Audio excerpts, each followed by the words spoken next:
In this video, we will be looking at how you edit and add to an existing framework within the Curriculum Manager.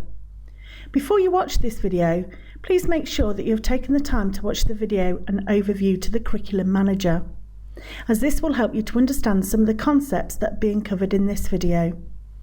Remember that prior to editing your school's framework, you need to ensure that you've planned how it is going to be implemented and who will be responsible for reviewing and editing the different key stages and subjects within the framework.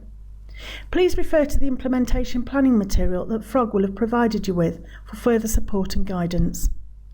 For the purposes of this example, we're going to edit some of the Year 7 learning objectives in the National Curriculum NAHT Assessment Framework, and therefore we will drill down into Key Stage 3. We'll choose Mathematics and Numbers.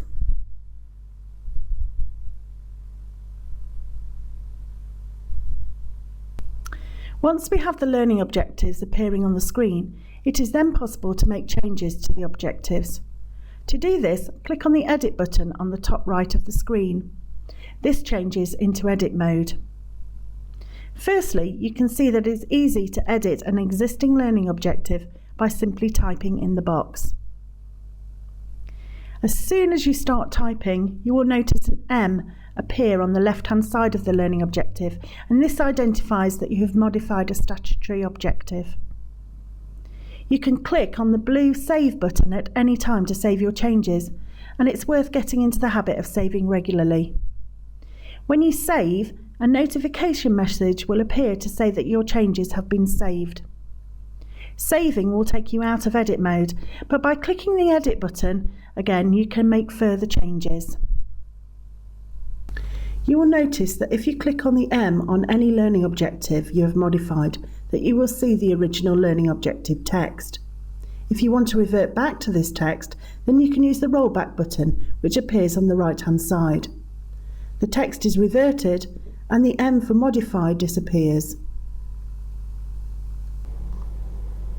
To add further learning objectives, scroll down to the end of the Year 7 section and you will see a blue Learning Objective button. Clicking on this will add a new Learning Objective field, and you can now enter the text for your new objective. You will notice that a plus sign will appear on the left-hand side of the learning objective, indicating that this is an additional objective. You may want to group learning objectives together under a top level or parent objective. The Curriculum Manager supports up to 3 levels of objectives. If you want to add a learning objective under a parent objective, then there is a plus button which appears to the right of each learning objective, and this enables you to add a lower level or child learning objective. To remove a learning objective which has been added to the framework, there is a delete icon available to the right-hand side of any additional learning objectives. You will notice that any statutory learning objectives cannot be deleted. To remove your objective, click on the X next to the objective you want to remove. Once you have your learning objectives entered into the Curriculum Manager, then you may decide that you want to rearrange them, and therefore it's possible to drag and drop a learning objective vertically anywhere on the list. Click on the lined icon and drag the learning objective into its new position. It's also possible to move a top-level learning objective to a lower-level position by dragging and dropping the learning objective on top of another top-level objective.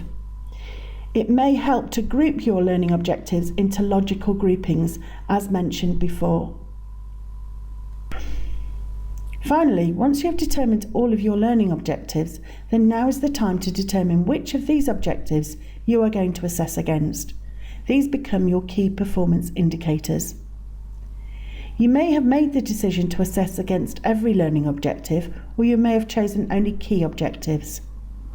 Once this is determined, you can then click on the KPI button on the right hand side of the relevant learning objective, and this will change to green and mark that it is a KPI, and therefore you will be assessing against this in the student tracker.